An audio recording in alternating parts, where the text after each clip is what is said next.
So I just watched Labyrinth. I've got to say I dig it. So it's not quite as warm this week as it has been for the past couple of weeks, but I still don't think I'm going to do like my usual beat for beat breakdown of this movie. Partly because I kind of stopped taking notes halfway through because a lot of stuff happens, and eventually I was just kind of saying the same things again and again, like such and such happens, that's a fun scene. And I think that's kind of my main thing, is this movie is quite good. Like, I actually enjoy it. So I don't really just want to talk beat for beat like, these are all the things that happen. Because that's kind of weird to do. That's a lot easier to do for a bad movie, because I can point out why the things that happen in it are stupid. Whereas here, I just kind of feel like I'm spoiling a good movie for people who haven't seen it. So I'm not going to be doing point for point, but like I said, it's a movie I think you should watch because it is good. So it's made by Jim Henson, directed by Jim Henson. So I guess I'm doing a follow-up to my Dark Crystal episode by doing this. But yeah, directed by Jim Henson. The script is by Terry Jones from Monty Python, and music and songs by David Bowie.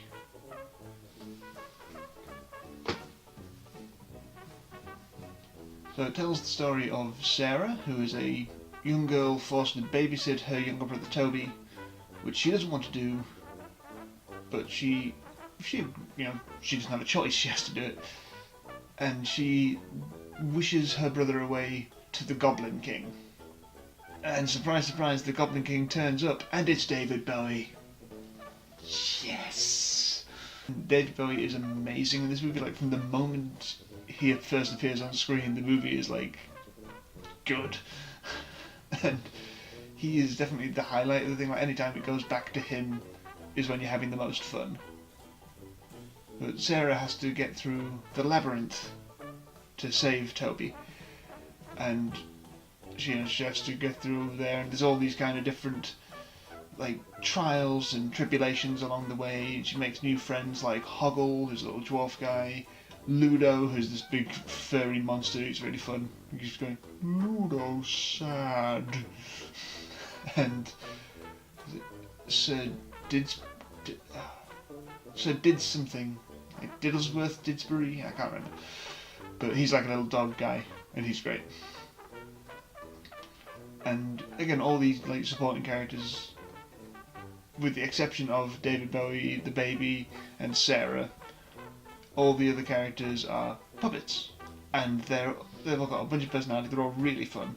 Like, there isn't a single bad puppet in this one. Like in the Dark Crystal, you had the Gelfling puppets, which are a bit creepy and weird. In this one, all the puppets are great. I like them all.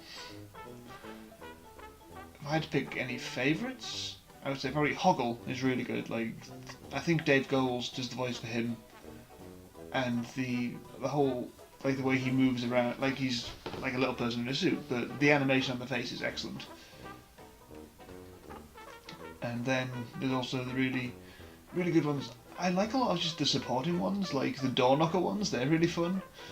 Where like you have to get one of them to talk, they have to pull the ring out of his mouth, and the other one can't hear because the ring's through in his ears. That's really fun. Oh, the ones where one of us can only tell the truth, the other one can only tell a lie, and they themselves don't understand how the riddle works. They're really fun. And even just like the individual goblins have all got a lot of personality, and they're really funny. Especially when they're doing a Muppet Show style music number with David Bowie, which his music numbers come right out of nowhere at every point they show up in the movie, and they're always great.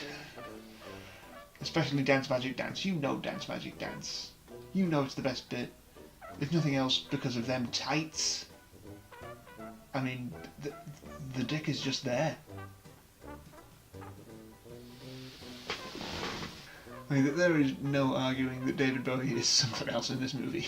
I mean, like, people who know me know that I love David Bowie anyway, but in this movie he is particularly ethereal and otherworldly and cool. Like, I can think of no one better they could have cast in this role. And actually, when you get some of the later on stuff where he's being more intimidating and creepy, he's really good at that, as well as doing some of the more like charming and funny stuff he's doing with the Muppets. when you get the bit near the end where they're walking around like the MC Escher style set, and like David Bowie like walks upside down and then swings around and is like walking up in the top, that's such a cool scene. Like that whole scene with the MC Escher stairs where David Bowie is like upside down and on the sides of the walls and things. That's like such cool effects that really hold up actually. Oh, and there's the scene with like the ballroom scene. That's really weird and creepy. Where like starts out as like every girl's sexual awakening as David Bowie sings to Jennifer Connelly about how much he wants her, and then very quickly turns into a creepy nightmare where all the people are trying to grab her. And then an even creepy bit where she's like back in her room and one of the puppets comes in and is like, no, you want to stay here forever. Ugh, ugh.